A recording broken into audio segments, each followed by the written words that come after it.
2024 yılı kıyaslamalarını vererek ilimizdeki emniyet, asayiş ve güvenlikle ilgili verileri paylaşacağım. İlk başlığımız terörle mücadele. Hepinizin bildiği gibi ülkemizin başına bela edilen taşeron terör örgütleriyle mücadelemiz kararlılıkla devam ediyor. 1 Ocak 31 Mart 2025 tarihleri arasında 22 operasyon gerçekleştirilmiş, 27 kişi gözaltına alınmış, 7'si tutuklanmış, 6'sı adli kontrol şartıyla serbest bırakılmıştır. 2024 yılı aynı dönemi içerisinde 31 operasyon gerçekleştirilmiş, 30 kişi gözaltına alınmış, 6'sı tutuklanmış, 4'ü adli kontrol şartıyla serbest bırakılmıştır. Gözaltına alınan sayısı bakımından 2024 yılı ile 2025 yılının ilk 3 ayını kıyasladığımızda bu alanda %10 oranında bir azalma meydana gelmiştir. Tutuklanan şahıslar bakımından baktığımızda ise %16.6 bir artış meydana gelmiştir. Ülkemize yönelen göçmen kaçakçılığı ilgili mücadelemizden devam ediyor. 1 Ocak 31 Mart 2025 tarihleri arasında 15 operasyon yapılmış, 20 organizatör yakalanmış, 5 organizatör tutuklanmış, 2 organizatör adli kontrol şartıyla serbest bırakılmıştır.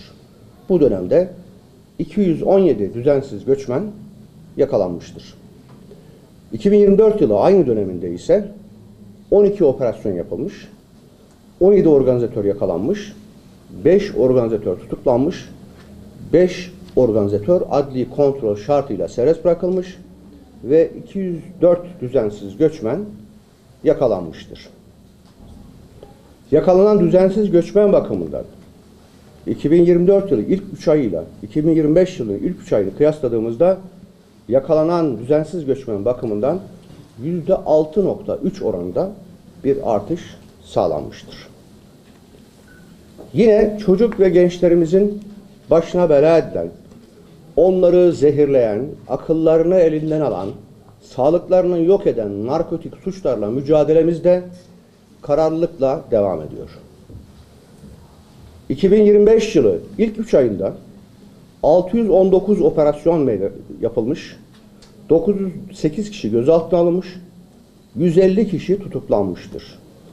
64 kişi ise adli kontrol şartıyla serbest bırakılmıştır. Bu dönemde 9.836 gram metafetamin, 125.667 adet sentetik ecza, 11.954 gram esrar, 12.820 gram skank, 2.738 gram sentetik kannabinoid, 1946 adet ekstazi hap, 1 gram kokain ve 808.30 gram da ilk defa ilimizde yakalanıyor. Buna dikkat çekiyorum. Gamma hidroksi bütrat maddesi ele geçirilmiştir. Yine 2024 yılına baktığımızda da 1534 kişi gözaltına alınmış ve 1110 olay ve operasyon gerçekleştirilmiştir. Halkımızın huzuruna, güvenliğine tehdit oluşturan organize suç örgütleriyle mücadelemiz kararlılıkla devam ediyor. 1 Ocak 31 Mart 2025 tarihleri arasında 9 operasyon gerçekleştirilmiş, 69 kişi gözaltına alınmış, bunlardan 50'si tutuklanmış, 11'i adli kontrol şartıyla serbest bırakılmıştır.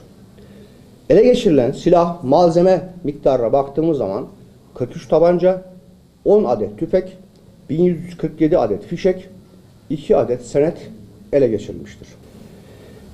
Asayiş suçlarına geldiğimiz zaman ki bizim için önemli hususlardan bir tanesi, Malatya'da 2025 yılı ilk 3 ayında 4855 olay meydana gelmiş. Aynı dönemde 2024 yılında 5864 olay meydana gelmiş. 2025 yılında 561 kişi gözaltına alınmış, 215'i tutuklanmıştır. olay sayısına baktığımız zaman azalışları görüyorsunuz. Gözaltı sayısı 2024 yılında 759, tutuklu sayısı ise 233'tür. Oranlara bakacak olursak, bir hayli, yani olay sayısı itibariyle %17.2 civarında bir azalma meydana gelmiştir. Motosiklet hırsızlığında %3'lük bir artış var. Arkadaşlarımız bu konuyu daha iyi çalışacaklar. Yağma ve gaz suçunda da yine %3'lük bir artış var. Yani sadece iki suç türünde artış var. Diğerinde tamamen azalış var. Bir diğer hususta aranan şahıslar. Yani suç işlemiş, kesinleşmiş mahkumiyeti var ama sokakta geziyor. Buna tahammülümüz yok. Özel ekipler kurduk. Arkadaşlarımız yoğun bir şekilde çalışıyor. Bunun dışında ifade, para cezası, tazik hapsi gibi aranan şahıslar var. Bu konuya da özel bir önem atfettiğimizi söylemek istiyorum. Genel toplamlara şöyle bakacak olursak 2025 yılında 2099 şahıs yakalanmıştır. İldeki tescilli araç sayısı bugün itibariyle 239.503'tür. Bunun 21.003'ü motosiklettir. 2025 yılında 402.217 araç kontrol ettik. 2024 yılında bu rakam 356.587, 2023 yılında 131.338. Ceza işlem uygulanan araç sayısı 2023 yılında 20.881, 2024 yılında 57.131, 2025 yılında 73.855 araca ceza işlem uygulanmıştır. Trafik olaylarına da göz atacak olursak, ölümlü ve yaralanmalı kaza sayısı 2023 yılında 303, 2024 yılında 450, 2025 yılında aynı dönemde 457 ölümlü ve yaralanmalı kaza meydana gelmiştir. Trafik kazalarını azaltmak istiyoruz. Ölümlü ve yaralanmalı kazaları minimuma indirmek istiyoruz.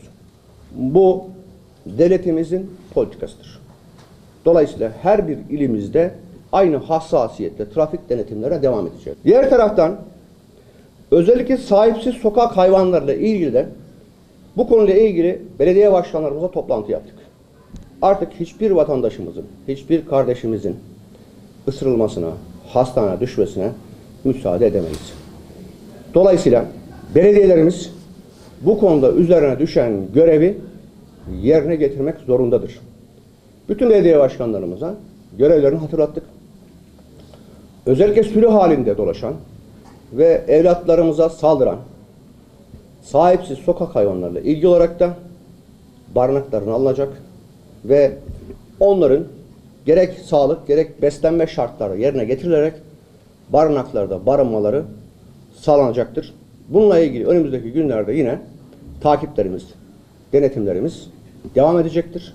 Dolayısıyla artık modern bir ülkede sahipsiz sokak hayvanlarının aç, susuz, sağlık şartlarına uzak gezmesini bir modernite olarak, bir hak olarak görmek mümkün değil.